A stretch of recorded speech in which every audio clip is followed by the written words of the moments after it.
नमस्कार दोस्तों, आपका स्वागत है विजडम बुक्स में, जहां हम लाते हैं दुनिया की सबसे बेहतरीन सेल्फ हेल्प और मोटिवेशनल किताबों की हिंदी समरी।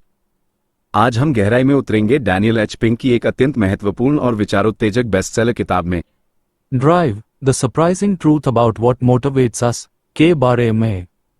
ये किताब उस पारंपरिक सोच को पूरी तरह से चुनौती देती है जिस तरह से हम लोगों को काम करने के लिए प्रेरित करते हैं।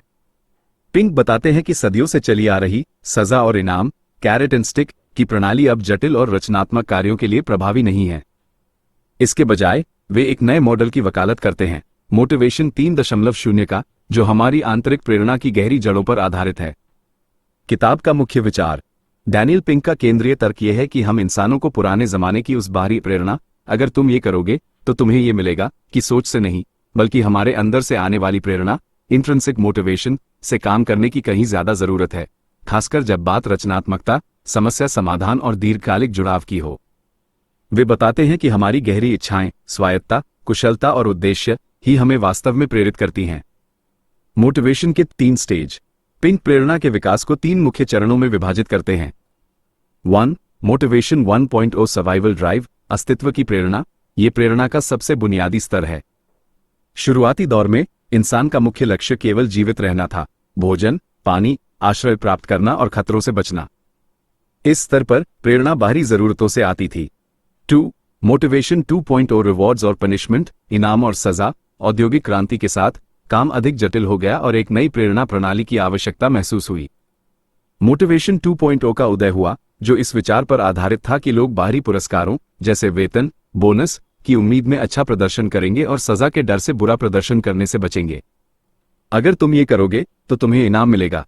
ये तरीका आज भी कई कंपनियां, स्कूल और यहां तक कि व्यक्तिगत जीवन में भी व्यापक रूप से इस्तेमाल होता है। लेकिन यह हमेशा काम नहीं करता, खासकर क्रिएटिव और प्रॉब्लम सॉल्विंग टास्क्स में। पिंक कई अध्ययनों का हवाला देते हैं जो दिखाते हैं कि जहां रचनात्मकता, जटिल सोच और नवाचार की आवश्यकता होती है, वहां बाहरी पुरस्कार वास्तव में प्रेरणा को कम कर सकते हैं। वे क्राउडिंग आउट प्रभाव की बात करते हैं, जहां बाहरी प्रोत्साहन आंतरिक प्रेरणा को दबा देता है। 3. मोटिवेशन 3.0 इंट्रिंसिक मोटिवेशन, आंतरिक प्रेरणा।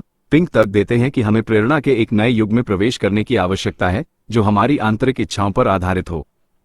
इसका आधार 3 मुख्य स्तंभों पर टिका है: ऑटोनॉमी, स्वतंत्रता; मास्टरी, कुशलता; पर्पस, उद्देश्य। 1. ऑटोनॉमी, काम करने की आजादी।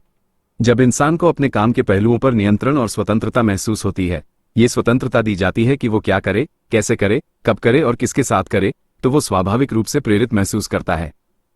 ये सिर्फ माइक्रो मैनेजमेंट का अभाव नहीं है, बल्कि कर्मचारियों को अपने लक्ष्यों को प्राप्त करने के लिए रचनात्मक और लचीले तरीके खोजने की अनुमति देना है।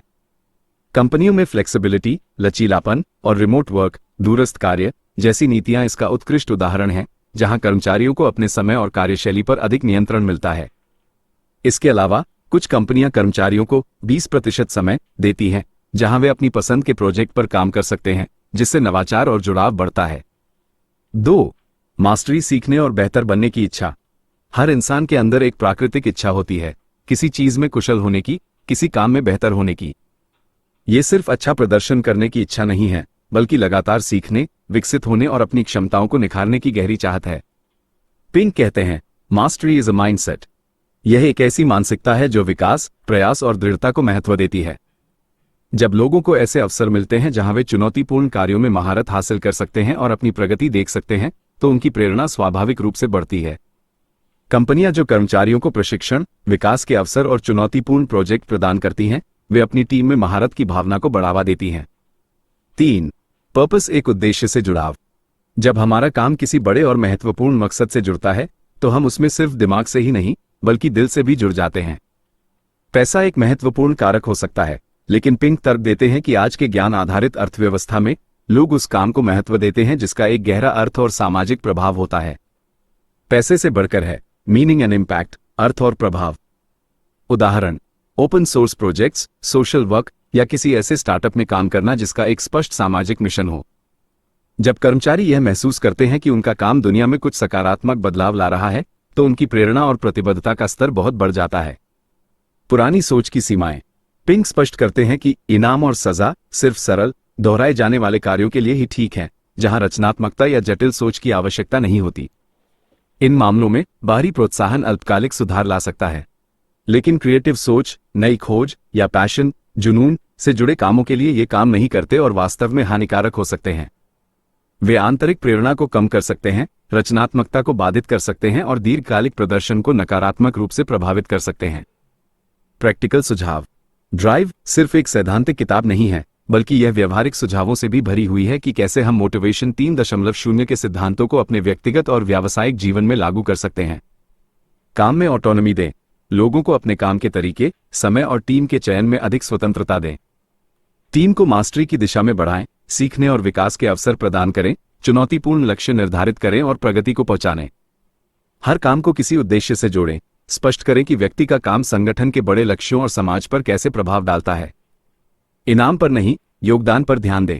बाहरी पुरस्कारों पर अत्यधिक ध्यान केंद्रित करने के बजाय लोगों के योगदान और विकास को महत्व दें। मूलभूत वेतन को पर्याप्त रखें। सुनिश्चित करें कि लोगों की बुनियादी वित्तीय जरूरतें पूरी हों ताकि वे अपने काम के आंतरिक पहलुओं पर ध्यान केंद्रित कर सकें। अंतिम संदेश।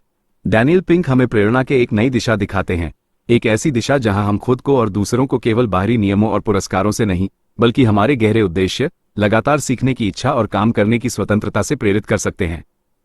ड्राइव का असली संदेश यही है। लोगों को काम करने के लिए मजबूर मत करो, उन्हें ऐसा कारण दो कि वो खुद करना चाहें। अगर ये विस्तृत समरी आपको पसंद आई हो तो वीडियो को लाइक करें। विजडम बुक्स को सब्सक्राइब करें ताकि आप हमारी अगली प्रेरणादायक समरीज को मिस न करें। कमेंट करें, आपको अपने काम या जीवन में सबसे ज्यादा क्या प्रेरित करता है? क्या ये स्वायत्तता है, कुशलता है या एक बड़ा उद्देश्य?